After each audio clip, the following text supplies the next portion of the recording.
Chicken তো আমরা অনেক রকমভাবেই বাড়িতে রান্না করে থাকি, তবে এই রকমভাবে একবার যদি চিকেন বানানো হয় তাহলে কিন্তু বারবার করে এই চিকেনটাই বানাতে ইচ্ছে করবে। ঘরে থাকা নামমাত্র কিছু মশলা দিয়েই কিন্তু একদম রেস্টুরেন্টের স্বাদে এই চিকেনের রেসিপিটা তৈরি করে নিতে পারবে ভীষণই সহজে। বানানো যতটাই সহজ, খেতেও কিন্তু অত্যন্ত টেস্টি হবে। লুচি, রুটি, পরোটা, ফ্রাইড রাইস সব কিছুর সাথে পরিবেশন করতে পারবে দুর্দান্ত স্বাদের চিকেনের এই প্রিপারেশনটা। নমস্কার, আমি সুস্মিতা। আমার রান্নাঘরে সবাইকে স্বাগত জানিয়ে শুরু করছি আজকের রেসিপি। তাহলে চলো আর কথা না বাড়িয়ে রেসিপিটা ঝটপট দেখে নেওয়া যাক। সবার প্রথমে দেখো, একটা কড়াইয়ের মধ্যে দিয়ে দিচ্ছি বেশ খানিকটা পরিমাণে সর্ষের তেল। তেলটাকে খুব ভালো করে গরম করে নিতে হবে, কেননা এখন আমরা পেঁয়াজের বেরেস্তাটা তৈরি করব, তার জন্য তেলটা কিন্তু খুব ভালো করে গরম করে নিতে হবে। তেল ভালো করে গরম হয়ে গেছে, এখন এর মধ্যে আমি দিয়ে দিচ্ছি পেঁয়াজ কুচি। এখানে আমি 5টা মিডিয়াম সাইজের পেঁয়াজ নিয়েছি, একদম ঝিরিঝিরি করে কেটে নিয়েছি। আর এই পেঁয়াজটাকে বেশ ভালো করে নেড়ে চেড়ে আমাদের একদম বেরেস্তা তৈরি করে নিতে হবে। অনেক সময় দেখা যায় পেঁয়াজের বেরেস্তাটা কিন্তু একদম পারফেক্ট হয় না, একদম নরম হয়ে যায় বা অনেক সময় পুড়ে যায়। সেক্ষেত্রে গ্যাসের ফ্লেমটা প্রথম দিকে একদম কম করে রাখতে হবে।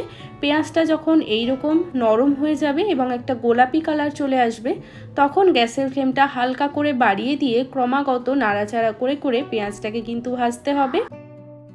পেঁয়াজটা দেখো এখানে 6 থেকে 7 মিনিট মতো মিডিয়াম টু হাই ফ্লেমে আমি ক্রমাগত নাড়াচাড়া করে করে ভেজে নিয়েছি। আর পেঁয়াজটা কিন্তু এইরকমভাবেই নাড়াচাড়া করে ভাজতে হবে, যাতে করে পেঁয়াজের চারিদিকে ভালোভাবে ভাজা হয়।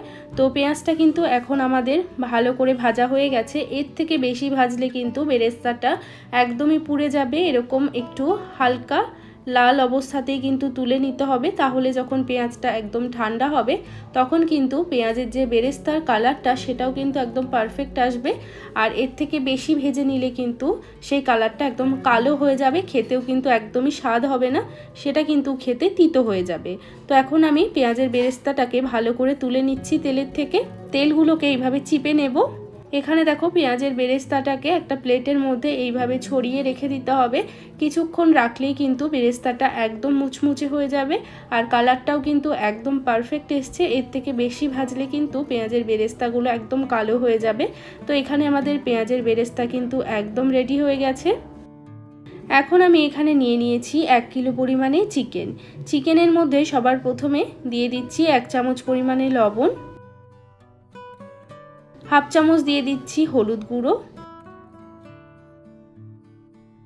দিয়ে দিচ্ছি বেশ খানিকটা পরিমাণে সর্ষের তেল। এবার খুব ভালো করে চিকেনটাকে মাখিয়ে নেব। চিকেনটাকে মাখিয়ে নেওয়ার সাথে সাথেই কিন্তু রান্নাটা শুরু করে দেব। এটা কিন্তু ম্যারিনেট করে রাখার কোনো প্রয়োজন নেই। চিকেনটাকে মাখিয়ে নেওয়ার পর এখন আমি একটা মশলা বানিয়ে নেব। এর জন্য আমি একটা মিক্সার গ্রাইন্ডারের মধ্যে দিয়ে দিচ্ছি 1 ইঞ্চি পরিমাণে আদা কুচি।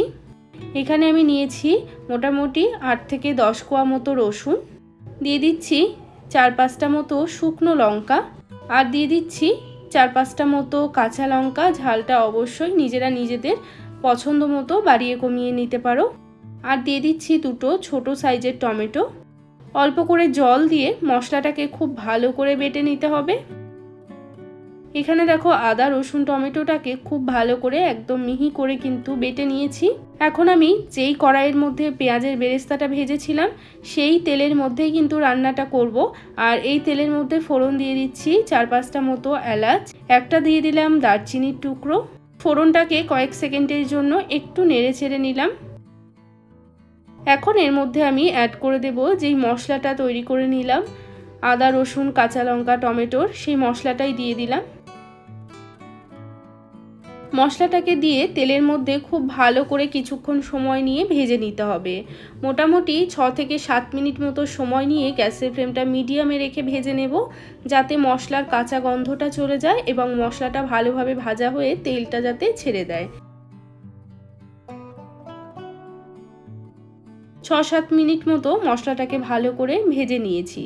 এখন এর মধ্যে আমি চিকেনটা অ্যাড করে দেব। চিকেনটা দেওয়ার পর খুব ভালো করে মশলার সাথে নাড়াচাড়া করে নিতে হবে। চিকেনটাকে মশলার সাথে ভালো করে নেড়েচেড়ে নিয়ে এটাকে ঢাকা লাগিয়ে আমি 10 মিনিটের জন্য লো টু মিডিয়াম ফ্লেমে রেখে দেব। 10 মিনিট পর আমি ঢাকাটা সরিয়ে নিচ্ছি। দেখো চিকেনের থেকে কিন্তু বেশ অনেকটা পরিমাণে জল বেরিয়ে গেছে। চিকেনটাকে একবার খুব ভালো করে একটু নাড়াচাড়া করে নিচ্ছি। এরপর আমি চিকেনের মধ্যে কিছু মশলা অ্যাড করে দেব। যেমন সবার প্রথমেই দিয়ে দিচ্ছি 1 চামচ পরিমাণে জিরের গুঁড়ো, দিয়ে দিচ্ছি 1/2 চামচ পরিমাণে কাশ্মীরি লঙ্কার গুঁড়ো, দিয়ে দেব 1/2 চামচ পরিমাণ গরম মশলার গুঁড়ো। এবার খুব ভালো করে আমরা চিকেনটাকে কষাবো যতক্ষণ না পর্যন্ত চিকেনের জলটা শুকিয়ে তেলটা আলাদা হচ্ছে। আর এই সময় গ্যাসের ফ্লেমটা একটু বাড়িয়ে রাখতে হবে আর চিকেনটাকে খুব ভালো করে কষাতে হবে।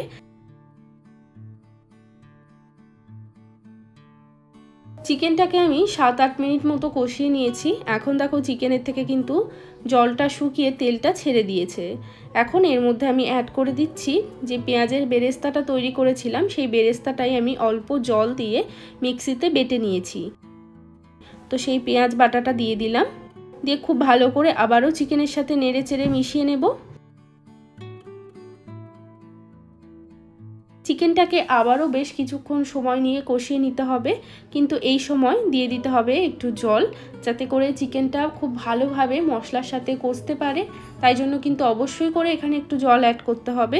তো এখানে আমি এরকম ছোট বাটির 1 বাটি মতো জল দিলাম, দিয়ে খুব ভালো করে চিকেনটাকে নেড়ে চেড়ে ঢাকা লাগিয়ে মোটামুটি 10 থেকে 15 মিনিটের জন্য একদম লো আঁচে রেখে দেব।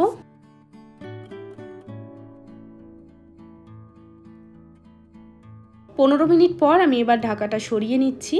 তো দেখো চিকেনের থেকে কিন্তু তেলটা সম্পূর্ণ আলাদা হয়ে গেছে। খুব ভালো করে এই সময় একটু নাড়াচাড়া করে দিতে হবে। বড় বড় রেস্টুরেন্ট বা বড় বড় ধাবাগুলোতে চিকেনের স্বাদ কিন্তু খুবই ভালো লাগে। এইভাবে যদি বাড়িতে চিকেন তৈরি করো তাহলে দেখবে একদম সেই বড় ধাবা বা রেস্টুরেন্টের স্বাদই কিন্তু বাড়িতে খুব সহজেই তৈরি করে নিতে পারবে। তো এই চিকেনটা খেলে কেউ বলবেই না যে এটা বাড়িতে বানানো, একদম মনে হবে কোনো ধাবা বা রেস্টুরেন্ট থেকে কিন্তু কিনে আনা হয়েছে। এটা এতটাই টেস্টি হয়। তো এখানে দেখো চিকেনের ভালোভাবে কিন্তু কষে তেলটা আলাদা হয়ে গেছে। তো এখানে দেখো চিকেনটা ভালোভাবে কষে গিয়ে পুরো মশলা তেল সব আলাদা হয়ে গেছে। এখন আমি এর মধ্যে অ্যাড করে দিচ্ছি পরিমাণ মতো জল। খুব বেশি পরিমাণ জল দেব না, ছোট বাটির 1 বাটি জল আমি এখন দিয়ে দিলাম।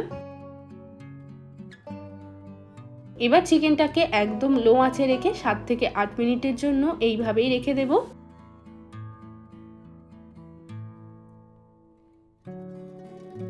তো 7-8 মিনিট পরে দেখো চিকেনের পুরো কালারটাই কিন্তু একদম অন্যরকম হয়ে গেছে। পুরো তেলটা কিন্তু ওপরে ভেসে উঠেছে আর আমাদের চিকেন কিন্তু একদম রেডি হয়ে গেছে। এখন আমি গ্যাসটাকে অফ করে দেব।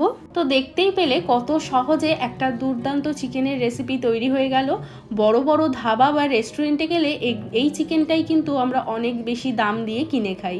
বাড়িতে অবশ্যই এইভাবে একবার ট্রাই করে দেখবে, অসাধারণ টেস্টি লাগে খেতে। পরোটা, নান বা ফ্রাইড রাইস, তাছাড়াও সাদা ভাত, যে কোনো কিছুর সাথে খেতেই কিন্তু এটা দুর্দান্ত লাগে। অবশ্যই রেসিপিটা ট্রাই করে দেখবে। আর আজকের ভিডিওটা ভালো লেগে থাকলে একটা লাইক করতে কিন্তু একদমই ভুলবে না। চ্যানেলটিকে যদি সাবস্ক্রাইব করে না থাকো, চ্যানেলটিকে সাবস্ক্রাইব করে নিতে পারো যদি এরকম আরও ভিডিও দেখতে চাও। সবাই ভালো থাকবে, সুস্থ থাকবে। আমি আবারও চলে আসবো অন্য কোনো রেসিপির সাথে। আজ এ পর্যন্তই, টাটা।